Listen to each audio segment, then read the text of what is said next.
Hello everyone, my name's Dean. Let's talk crypto. This is where you subscribe for daily Bitcoin updates and technical analysis. We track the price of Bitcoin as a proxy for the cryptocurrency markets at large. Today is August 2nd, 2022.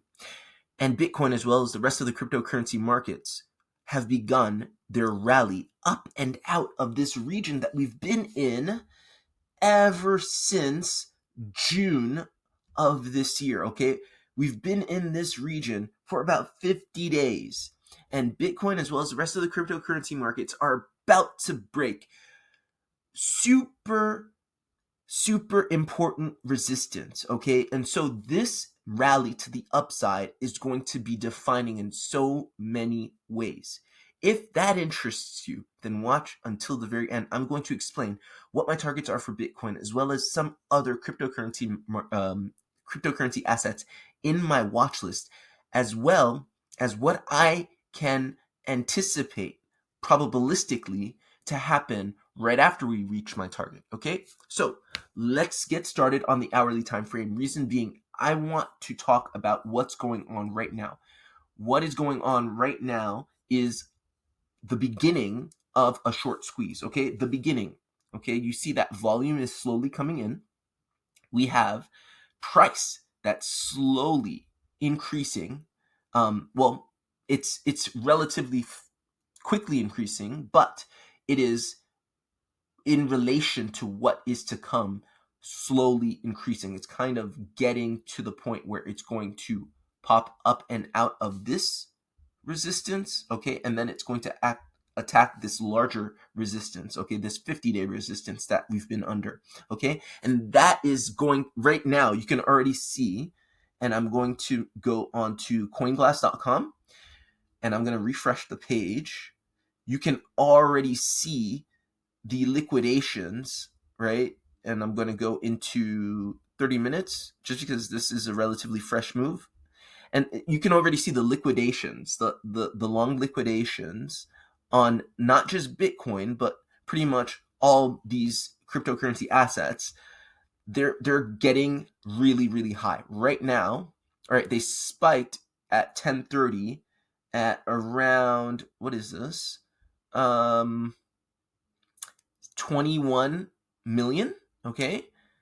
And then right now, they're around 20 million, okay? So this is exactly what we were saying yesterday. It's likely that we're going to get a short squeeze in the cryptocurrency markets because as we're reading it, this is not the continuation or the beginnings, rather, of a downtrend, okay? We're in an uptrend. Let's go on the 4-hourly time frame. You can see this. I have my Elliott wave count sort of plotted out, and you can see that I started with wave 1 of our 5-wave advance. Remember, all Elliott waves move in 5 waves impulsively and 3 waves or flavors of 3 waves correctively. And so you could see the beginnings of my impulse, my advance, my impulsive price action started on July 13th. Okay, and it's very likely that this was a wave 1. 2 reasons. 1, wave 1 looked and acted like a wave 1. It was impulsive. It gave us 5 waves, 1, 2, 3, 4, 5 to the upside, and it was followed up by a version of a corrective wave, which is a 3-wave zigzag. Okay, and that is something that you typically see in wave 2. Wave 2 has 2 key characteristics, okay? It is typically a sharp correction that travels between the 382 and the 618, closer to the 618 Fibonacci retracement of wave 1, and it typically lasts just as long as wave 1 took, okay? Both of those conditions were met, and it's likely, again, we're always dealing in probabilities, it's likely that this was wave 1 and this was wave 2. So I've labeled them as such, okay? And so we got wave 1 and wave 2. Took 7 days to print wave 1, almost 7 days to print wave 2. And now we go into wave 3. So that's my large time frame read, okay? And how do you win in this game? It's challenging. Anybody who's going to tell you crypto and trading is easy is lying to you. It's challenging. It's not impossible though. And I think the way to do it is get off of the small time frames, zoom out a bit, make high probability large time frame reads, okay, and give yourself enough margin to be able to play those out. So we've had this 50-day consolidation under this resistance right here, okay? This is about 50 days of consolidation. Bitcoin and the rest of the cryptocurrency markets have been under this consolidation for quite some time. If this breaks today, those liquidations that I just showed you on CoinGlass are going to be nothing compared to what's coming, because a lot of people have misread this market as being a continuation of our 450 or however long you want to say of our year long bear trend to the downside. Okay, and on this channel we've been reading this as a consolidation reversal, right, where you get these corrective patterns that you typically see at bottoms that create rounded bottoms into new impulsive price action. To me, this is the first impulse. July 13th was the beginning of the bull market. It was not a correction to the upside or a bear market rally. It was the beginning of the bull market. But the beginning of the bull market is always tricky because you typically get what I say on this channel out of a previous trend. The newly established trend is hard to determine because you typically get something like this, what I'm projecting, a leading diagonal. A leading diagonal is both impulsive and corrective at the same time. How is it corrective? It's corrective because you're still retracing quite sharply after your impulses. Okay, so impulse, sharp retracement, impulse, sharp retracement, and finally the fifth leg is a big impulse. Okay, and so this is what I'm seeing on the large time frame for Bitcoin, and this is, and everything's consistent, not just in the large time frame, but in the smaller time frames. That, let's just look at this, okay, guys. And if you're getting value, please like, share, and subscribe. I'm not seeing this kind of analysis anywhere else on YouTube, okay? Especially, in terms of just looking at price action, not necessarily being limited to only showing you what indicators are doing. Just looking at pure price action, okay? If you take the Fibonacci retracement of this move right here, by this move I mean this move, this move, right? This uptrend that we just printed on at the end of July, okay? And you take the Fibonacci retracement, you'll see that we've respected the 0.618 of this retracement. Again, I've said this before on the channel. If you're looking at a trend and you have a correction, as long as the correction is respecting the 0.618 Fibonacci retracement level, expect the larger trend to continue. And this is what you're seeing here, okay? And I'm going to show you this in other assets. You have this cup and handle pattern that's essentially just retesting important resistance, making it into new support. You're likely to continue. Your target is in this 30K region, okay? And remember, if you've been in this market for some time, you know just how important the 30K region was, okay? Let's zoom out a bit and let's turn on our log scale so we can actually see this. Okay, I'm going to talk about this parabola during the live stream today. Today is Tuesday, okay? So Tuesday is our live stream day, and it's the day where I can spend time talking about, more in-depth analyses, and I can talk about things like this parabola that I've printed, okay? You're probably wondering what it is. I'm going to tell you all about it during the live stream today at 4:30 p.m. Eastern Standard Time. All right, enough about that. Let's go in to why the 30K region is so important, okay?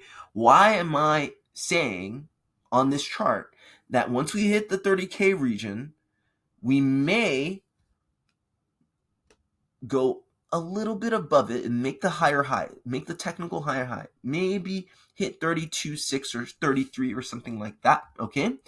But expect a sharp rejection at 30K. Are you going to break the trend? No, I do not believe you're going to break the trend.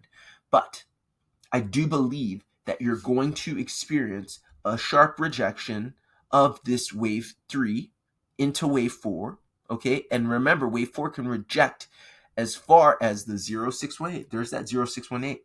They don't call it the golden mean for nothing. Can reject as far as the 0618 to give you a continuation or to give you a legitimate retracement for continuation of the trend, okay? So by that I mean I'm seeing this highly likely that this wave 1, right? This would be wave 1 because this is the first impulse of the bull trend, the new bull market, right? That's kind of my theory. Again, I'm not trading, I'm obviously trading this, but even though that's my theory, I'm still going to watch the charts and I'm going to update things as I get new information, right? I'm not just going to close my eyes and trade this blindly.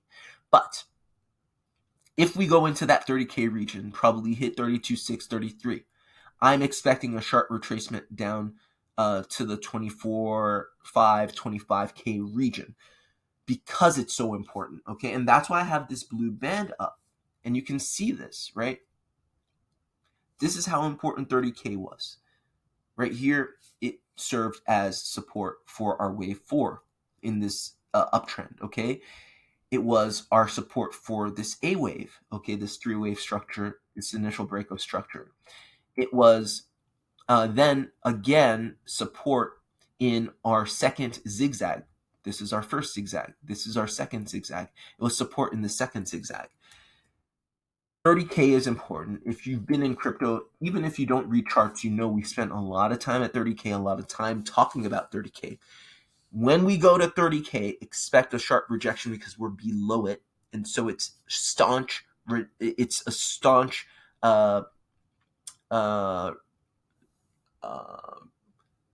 resistance. That's the word I'm looking for. It's a staunch resistance for us, okay?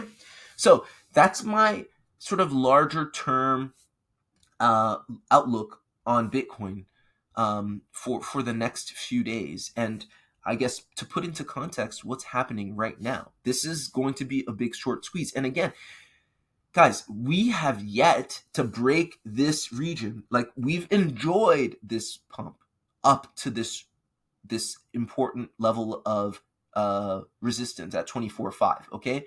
Then we got rejected for a wave 2. We expected to have a wave 2, okay? Every impulse goes into 5. You have 3 positive moves and 2 negative moves. The 2 negative moves are your corrective price actions in wave 2 and wave 4. We expected that, okay? But still, we held our overall trend, okay? Never did we break the 618 of the previous uptrend, okay? So this is what's important. This is how you make your high time frame reads. This is how you trade this market. Again, if you're getting value, please like, share, and subscribe. Let's have a quick look at other assets in the watch list and just to see that overall market structure that we can see in Bitcoin. Again, your Elliott wave counts may be a little different for other assets, but overall, you're doing something similar. Here in Cardano, I also have us putting in a leading diagonal, okay? And I also have us in wave 3 of our leading diagonal. And again, if you take your Fibonacci retracement tool, right, you can see that, the previous uptrend that we had on July 26th, taken from the beginning to the end of it, however you want to count it as an Elliott wave, has met and bounced perfectly off of the golden mean, the 0618. Even if you know shit else about trading Elliott wave and what else, if you know how to if you just use the golden mean, they call it the golden mean for a reason. If you use the golden mean to determine what larger trend you're in, you're probably going to be a winning trader. Even if you know shit else about Elliott wave, shit else about Gann or Wyckoff or even candlesticks. If you just master this one concept, you can make a killing in any market. That's how powerful the golden mean is. Again, so we have the continuation at the 618. We have sort of a what do you call it? I don't have my words today, guys. Help me out here. A turnaround. What do you call it? A bounce. Yes, a continuation of the trend. Wow. Okay, it's bad today. Anyway, let's keep going. So we got that in Cardano. Our targets are a wave 3, a typical wave 3 target. Okay, so that's what we think we're in. Dodo, same thing. Dodo's actually a little different, but still, you're always respecting that 0618. You respected the 0618 here in this wave 2 retracement, okay? And then you had this large move, and I was reading this for such a long time and trying to, determine what the hell is this? This big candle, this big wick to the upside, that's a wave 3. That's an extended wave 3, okay? My Dodo count's a little different than other assets. I have us in something like this: a wave 1, wave 2, extended wave 3. This was our wave 4. So this is, your quintessential kind of leading diagonal where you have extended waves and you have sort of a really sharp wave 2 correction and wave 4 corrections. Okay, that's what I'm having for Dodo. So I'm seeing that play out where we have actually is this right? Yeah, I think so. I think something like this. And it's not important. At the end of the day, I don't want to dwell on this minutia. What I want to just show is that we had a previous uptrend, okay? And if you take the Fibonacci retracement tool from the bottom to the top, you see that uptrend respected the 0618 Fibonacci, this Fibonacci ratio, the 0618 Fibonacci level, which is the golden mean of the previous uptrend. That's what you're looking for continuation of your trend. If you're going down, you would do the same thing. Your uptrend is maintained because that is maintained. There are very few, if any, uptrends that do not respect the golden mean. There are very few, if any, downtrends that do not respect the golden mean. Okay, just go on down the watch list and you can see the same things, guys. It's not about this particular read and this WXY 333 whatever. Like, that's all good and well, but you want to keep things simple. And fundamentally speaking, if you're maintaining market structure for your larger trend, expect the larger trend to continue. Same thing in Ethereum. Same thing in Cadena, right? You see that every retracement respects the 0618 of the previous uptrend. You see the same thing in Litecoin. You're in wave 3, you respected 0618 of the previous uptrend. In Litecoin, you have very clear 5 waves up here. 1, 2, 3, 4, 5. 1, 2, 3. Boom. Okay, a version of 3. Again, you can count complex waves here, and you could say it's a WXYXZ with the Z wave down here, but it's a version, a flavor of 3-wave retracement that you got, and that's retracing these 5 waves, and then you continue your overall trend. Okay, so this is what we see throughout the market. Here in Ravane, you see the same thing. You see the same thing in reserve rights. 5 waves up, 3 waves back, trend continues. Do you see that, guys? Guys, if you're getting value, please like, share, and subscribe. Shiba Inu, you're seeing the same things. Expect a big move today. It looks like that we're getting it today, right? Even though it's August 2nd and the 28th was our new moon rather, and our full moon is not until the 11th. We're in a major uptrend, right? And so I'm not surprised that even between the new moon and the full moon, we're getting a big move because we're in a big uptrend, right? But just on the case of lunar cycles, if you just looked at the lunar cycles blindly, and let's just turn that on really quickly, the 28th was almost exactly when you started this three-wave retracement to the downside. So do you see, these lunar cycles are powerful. The damage to begin, wreaking havoc on their drums. We go getting dumb, getting crazy style. Late night, high division, we be moving with precision. With 10 spots popping off, making some decision about hitting them one at a time with these ill rhymes. My love at the